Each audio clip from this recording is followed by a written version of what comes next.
पहला सवाल कि मुस्लिम स्कूल में वंदे मातरम क्यों नहीं कहा जाता। हमें ये देखना चाहिए कि कोई भी गाना या कोई भी चीज़ आप कहते हैं उसकी मानी क्या है। आप जब वंदे मातरम पढ़ते हैं उसकी मानी है कि हम सिजदा करते हैं इस देश जो हमारी माता है, ऐसे कहा जाता है, और हम इसकी पूजा करते हैं। ये हमारे लिए शिर्क है, शिर्क है इस्लाम में, और गलत है हिंदुइज्म में भी। हिंदुइज्म में भी आपको इबादत सिर्फ करना चाहिए एक खुदा की, धरती की नहीं। तो हिंदुइज्म में भी गलत है, क्रिश्चियनिटी में भी गलत है, इस्लाम में ही गलत है। लेकिन आम हिंदू अपने मजहब को नहीं जानते, अपनी मजहबी किताबें नहीं पढ़े हैं, इसीलिए कोई भी आप गाना गाते हैं अगर उसके मानी खुदा के खिलाफ है, अल्लाह सुब्हाना व तआला के खिलाफ है, भगवान के खिलाफ है, तो ऐसा गाना गाना गलत है। आपने मुझे शुरुआत में नमस्ते कहा। नमस्ते, नमस्ते के क्या मानी है भाई साहब, आप बोल सकते हैं?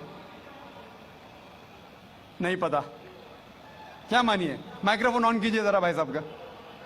नमस्ते मतलब मैं सर झुका के मैं आपको नमन करता हूँ। हाँ, सर झुका के आप मुझे नमन करता हूँ। नमन करता हूं, सर झुका के। सर झुका के मुझे नमन करना शिर्क है, हराम है, प्रोहिबिटेड है। आप मेरे सामने भी सर नहीं झुका सकते, चाहे आप मुझसे मोहब्बत करते हैं, चाहे आप मेरी इज्जत करते हैं, फिर भी आप मेरे सामने सर नहीं झुका सकते। सर झुकाना चाहिए तो सिर्फ खुदा के सामने, अल्लाह के सामने, और मैं खुदा नहीं हूं।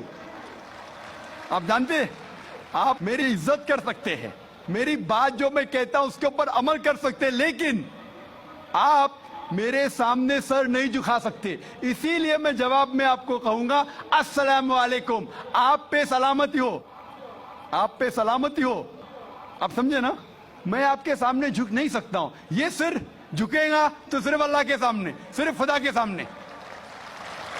तो आपने बड़प्पन में मुझे कहा, लेकिन अगर गलत चीज कहा तो मैं वापस से जवाब नहीं दे सकता हूं, क्योंकि मैं जानता हूं जो लोग नहीं जानते वो ऐसे हरकत कर सकते हैं। मिसाल के तौर पे 1 महीना पहले मैं जब बॉम्बे एयरपोर्ट पे था तो एक औरत, हिंदू खातून, मुझे पूछी कि आप डॉक्टर जाकिर नाइक है? आयु डॉक्टर जाकिर नाइक? मैंने कहा जी हाँ। ओ, मैं आपका रोज प्रोग्राम देखती हूँ, मैं दुबई से 25 साल के बाद बंबई में आ रही हूँ, 25 साल के बाद हिंदुस्तान में आ रही हूँ। उसके सिर पे टीका था, हिंदू औरत थी, बोलती मैं आपके प्रोग्राम देखती हूँ और बहुत अल्हम्दुलिल्लाह तारीफ करने लगी। सारी तारीफ अल्लाह की है, मैं कुछ भी नहीं हूँ। और फिर कहने लगी कि मैं तुम्हारे पैर छूना चाहती हूँ। मैंने कहा कि ये गलत है, शिर्क है। तो बोली क्यों? वही जवाब मैंने दिया, आप जो भी कहो मैं आपकी बात मानूंगी। तो मैंने कहा आप कुरान मजीद पढ़िए, कुरान मजीद पढ़िए और इसके ऊपर अमल कीजिए। और मैंने तकरीर की है